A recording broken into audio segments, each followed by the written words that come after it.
What if joy wasn't based on your circumstances, but your perspective? Imagine being locked away, facing death, and still writing about peace, unity, and contentment. Not anger, not fear, but gratitude. Words that echo through chains, lifting the weary, stirring the hopeful, and igniting hearts with courage. This isn't just a letter. It's a declaration of unstoppable joy. A call to rejoice again and again, no matter what. And it all began in a prison cell with the Book of Philippians. Philippians 1. Paul and Timotheus, the servants of Jesus Christ, to all the saints in Christ Jesus which are at Philippi, with the bishops and deacons, grace be unto you and peace from God our Father and from the Lord Jesus Christ. I thank my God upon every remembrance of you, always in every prayer of mine for you all, making request with joy, for your fellowship in the gospel from the first day until now, being confident of this very thing, that he which hath begun a good work in you will perform it until the day of Jesus Christ. Even as it is meet for me to think this of you all, because I have you in my heart, inasmuch as both in my bonds and in the defense and confirmation of the gospel, ye all are partakers of my grace. For God is my record, how greatly I long after you all in the bowels of Jesus Christ. And this I pray, that your love may abound yet more and more in knowledge and in all judgment, that ye may approve things that are excellent, that ye may be sincere and without offense till the day of Christ, being filled with the fruits of righteousness, which are by Jesus Christ unto the glory and praise of God. But I would ye should understand, brethren, that the things which happened unto me have fallen out rather unto the furtherance of the gospel, so that my bonds in Christ are manifest in all the palace and in all other places. And many of the brethren in the Lord, waxing confident by my bonds, are much more bold to speak the word without fear. Some indeed preach Christ even of envy and strife, and some also of good will. The one preach Christ of contention, not sincerely, supposing to add affliction to my bonds, but the other of love, knowing that I am set for the defense of the gospel. What then? Notwithstanding every way, whether in pretense or in truth, Christ is preached. And I therein do rejoice, yea, and will rejoice. For I know that this shall turn to my salvation through your prayer, and the supply of the Spirit of Jesus Christ, according to my earnest expectation and my hope, that in nothing I shall be ashamed, but that with all boldness, as always, so now also Christ shall be magnified in my body, whether it be by life or by death. For to me to live is Christ, and to die is gain. But if I live in the flesh, this is the fruit of my labor, yet what I shall choose I wot not. For I am in a strait betwixt two, having a desire to depart and to be with Christ, which is far better. Nevertheless, to abide in the flesh is more needful for you. And having this confidence, I know that I shall abide and continue with you all for your furtherance and joy of faith, that your rejoicing may be more abundant in Jesus Christ for me by my coming to you again.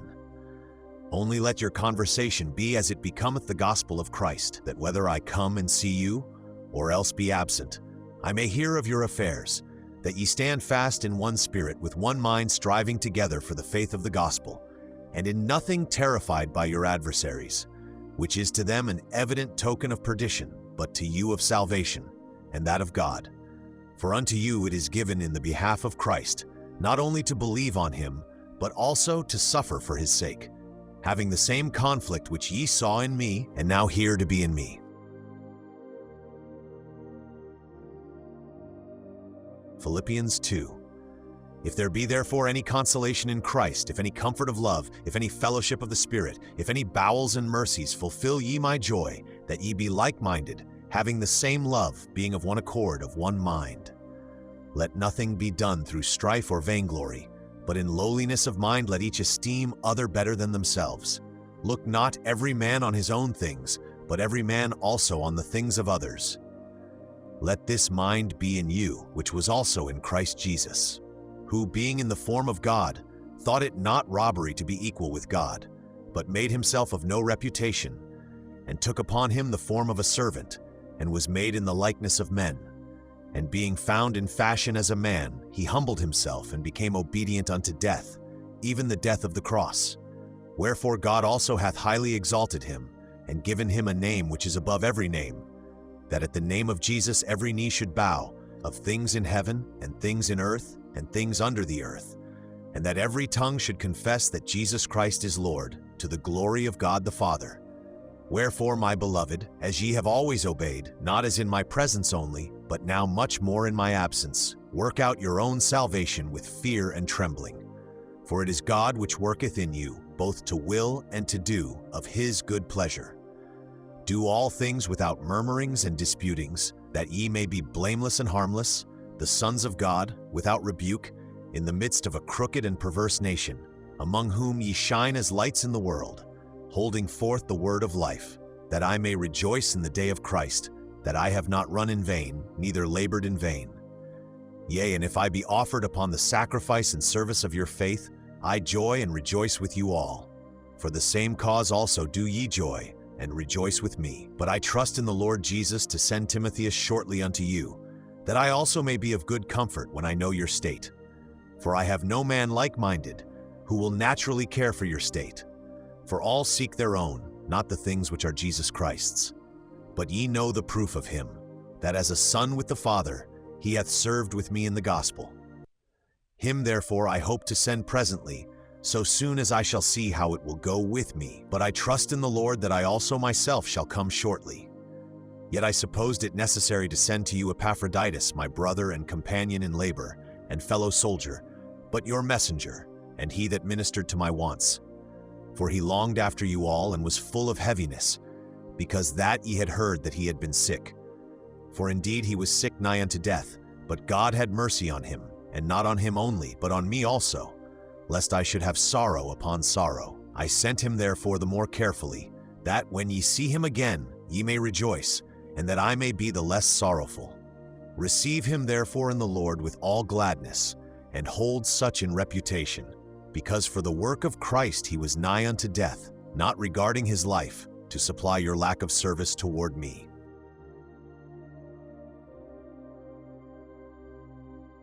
Philippians 3. Finally, my brethren, rejoice in the Lord. To write the same things to you, to me indeed is not grievous, but for you it is safe. Beware of dogs, beware of evil workers, beware of the concision. For we are the circumcision, which worship God in the Spirit, and rejoice in Christ Jesus, and have no confidence in the flesh. Though I might also have confidence in the flesh. If any other man thinketh that he hath whereof he might trust in the flesh, I more, circumcised the 8th day of the stock of Israel, of the tribe of Benjamin, and Hebrew of the Hebrews. As touching the law, a Pharisee. Concerning zeal, persecuting the church. Touching the righteousness which is in the law, blameless. But what things were gain to me, those I counted loss for Christ. Yea, doubtless, and I count all things but loss for the excellency of the knowledge of Christ Jesus my Lord, for whom I have suffered the loss of all things, and do count them but dung, that I may win Christ, and be found in him, not having mine own righteousness, which is of the law, but that which is through the faith of Christ, the righteousness which is of God by faith, that I may know him, and the power of his resurrection, and the fellowship of his sufferings, being made conformable unto his death, if by any means I might attain unto the resurrection of the dead. Not as though I had already attained, either were already perfect. But I follow after, if that I may apprehend that for which also I am apprehended of Christ Jesus. Brethren, I count not myself to have apprehended, but this one thing I do, forgetting those things which are behind, and reaching forth unto those things which are before, I press toward the mark for the prize of the high calling of God in Christ Jesus. Let us therefore, as many as be perfect, be thus minded. And if in anything ye be otherwise minded, God shall reveal even this unto you. Nevertheless, whereto we have already attained, let us walk by the same rule, let us mind the same thing. Brethren, be followers together of me, and mark them which walk so as ye have us for an ensample. For many walk, of whom I have told you often, and now tell you even weeping, that they are the enemies of the cross of Christ, whose end is destruction, whose God is their belly, and whose glory is in their shame, who mind earthly things. For our conversation is in heaven, from whence also we look for the Savior, the Lord Jesus Christ, who shall change our vile body, that it may be fashioned like unto his glorious body, according to the working whereby he is able even to subdue all things unto himself.